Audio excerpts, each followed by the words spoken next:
এরপর আল্লাহ রাসূল একটি আয়াত পাঠ করেছেন, সূরা লুকমান পারা নম্বর 21 পৃষ্ঠা নম্বর 13 আয়াত নম্বর 34। এই সূরার একটি আয়াত আল্লাহ রাসূল পাঠ করেছিলেন।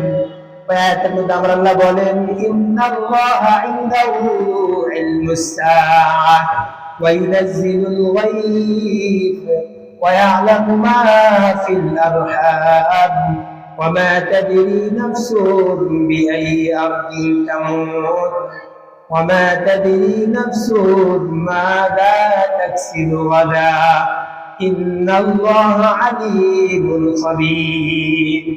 এই আয়াতের মধ্যে আল্লাহ রাব্বুল আলামিন বলেন 5টি বিষয় এমন আছে যে বিষয়গুলোর জ্ঞান প্রকৃতপক্ষে আল্লাহর কাছে আছে, দুনিয়ার কোনো মানুষ ওগুলোর প্রকৃত জ্ঞান জানে না। বিশ্ববিখ্যাত ইমাম ছিলেন আল্লামা ইবনে সিরিন রাহমাতুল্লাহি আলাইহি। যে কোনো স্বপ্নের ব্যাখ্যা তিনি করতে পারতেন। একদিন ওনার কাছে এক লোক আসলো, বলল, হুজুর আমি একটি স্বপ্ন দেখেছি। কি স্বপ্ন? আমি দেখলাম আল্লাহ রাসূলকে, দেখে সালাম দিলাম, বললাম, ইয়া রাসূলুল্লাহ, ইয়া হাবিবাল্লাহ, আমার মৃত্যু কখন হবে? আমি আল্লাহ রাসূলকে স্বপ্ন দেখেছি। স্বপ্ন দেখে জিজ্ঞেস করলাম, ইয়া রাসূলুল্লাহ, আমার মৃত্যু কখন হবে? লোকটার ভাগ্য কত ভালো, আল্লাহ রাসূলকে কি দেখেছি? স্বপ্ন দেখেছি। হাদিসের মধ্যে এসেছে, মান রাআনি ফিল মানামি ফাকাদ রাআনি ফা ইন্না শাইতানা লা ইয়াতামাক্কানু লি। যে ব্যক্তি স্বপ্নে আমাকে দেখলো সে বাস্তবেই আমাকে দেখলো। কারণ হলো শয়তান আমার সূরত ধারণ করতে পারে না। আমরা স্বপ্নে বিভিন্ন কিছু দেখি, শয়তান বিভিন্ন ভাবে আমাদেরকে বিভিন্ন কিছু দেখায়। কিন্তু কেউ যদি স্বপ্নে আল্লাহ রাসূলকে দেখে তাহলে সে বাস্তবে কি দেখলো? আল্লাহ রাসূলকে দেখলো। কারণ শয়তানকে আল্লাহ রাসূলের আকৃতি ধারণ করার ক্ষমতা দেওয়া হয়নি। বুখারী শরীফের মধ্যে হাদিস এসেছে। লোকটি বলল, আমি আল্লাহ রাসূলকে স্বপ্ন দেখলাম। স্বপ্ন থেকে জিজ্ঞাসা করলাম, ইয়া রাসূলুল্লাহ, আমার মৃত্যু কখন হবে? তখন আল্লাহ রাসূল 5টা আঙ্গুল দেখালেন, কিছু বললেন না। 5টা আঙ্গুল দেখে আল্লাহ রাসূল চলে গেলেন। এখন লোকটা ঘুমতে ঘুমতে পেরেশান হয়ে গেল। ব্যাপার কি? 5টা আঙ্গুল কি 5 মিনিট না 5 দিন না 5 ঘন্টা? বিষয়টা তার কাছে পেরেশানি মনে হলো। বিশ্ববিখ্যাত স্বপ্নের ব্যাখ্যাকার আল্লামা ইবনে সিরিন রাহমাতুল্লাহি আলাইহির একটা কিতাব আছে, তাবিরুল রুইয়াত। এই কিতাবের শুরুতে ঘটনা উল্লেখ করেছেন। লোকটি এসে বললেন, হুজুর আমি এরকম স্বপ্ন দেখেছি। তখন বললেন, আল্লাহ রাসূল 5টা আঙ্গুল দেখিয়েছেন। এর কারণ হলো 5টা বিষয়ের জ্ঞান একমাত্র আল্লাহ ব্যতীত আর কেউ জানে না। 5টা বিষয়ের জ্ঞান একমাত্র কার কাছে আছে? আল্লাহর কাছে। এটা তোমাকে বুঝিয়েছে। তুমি যে বলেছো মৃত্যু কখন হবে, এই কথা আল্লাহ রাসূল জানে না। তোমার মৃত্যু কখন হবে সেটা জানে কে? আল্লাহ। 1 নম্বর হলো, ইন্নাল্লাহা ইনদাহু ইলমুস সাআহ।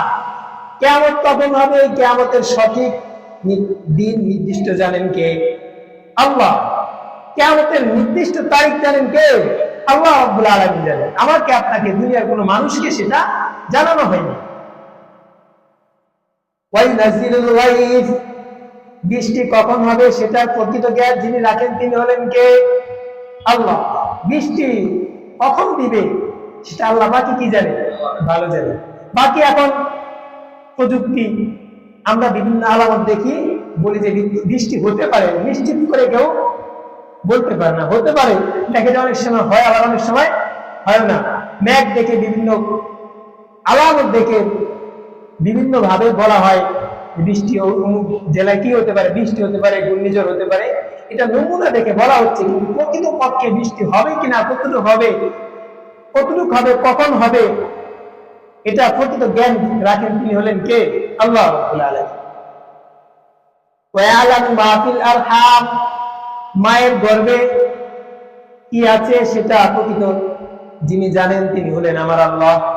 মায়ের গর্ভে যে সন্তান আছে, সন্তানটা কি কেমন হবে, একটা তো হলো বর্তমান আধুনিক বিজ্ঞানে ছেলে মেয়ের বিষয়টা আমরা বলতে পারি। তাই একটা সন্তান যখন পূর্ণাঙ্গ হয়ে যায় তখন বিভিন্ন যন্ত্রপাতির মাধ্যমে চেক আপ করে সেটা কি করা হয়, জানানো হয়। কিন্তু ছেলেটার ভবিষ্যৎ, ছেলেটা কতদিন বাঁচবে, কালো হবে না সাদা হবে, ছেলেটার কি কেমন হবে, পরিপূর্ণ জ্ঞান একমাত্র রাখেন কে? আল্লাহ রাব্বুল আলামিন রাখেন। ওমা তাদরি নাফসুম মাযা তাকসিবু গাদা, দুনিয়ার কোনো মানুষ জানে না সে আগামীকাল কি উপার্জন করবে। আগামীকাল মানুষ কি উপার্জন করবে সেই জ্ঞান একমাত্র কে জানে? আল্লাহ রাব্বুল আলামিন। আজকে একটা কাজ করে এসেছি, কালকে হয়তো কাজ করার তৌফিক আমার হবে না।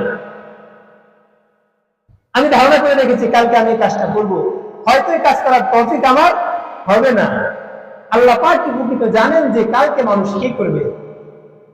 ওয়ামা তাদরি নাফসুম বিআইয়ি আরদিন তামুত, আর মানুষ জানে না কোন স্থানে সে মৃত্যুবরণ করবে, কোথায় মৃত্যুবরণ করবে সে নিজেও জানে না। হাদিসের মধ্যে এসেছে কোন স্থানে যদি কার মৃত্যু থাকে, যদি সে ওই স্থান থেকে অনেক দূরেও হয়, আল্লাহ রাব্বুল আলামিন ওই স্থানে যাওয়ার জন্য তার একটা পন্থা খুলে দিবে,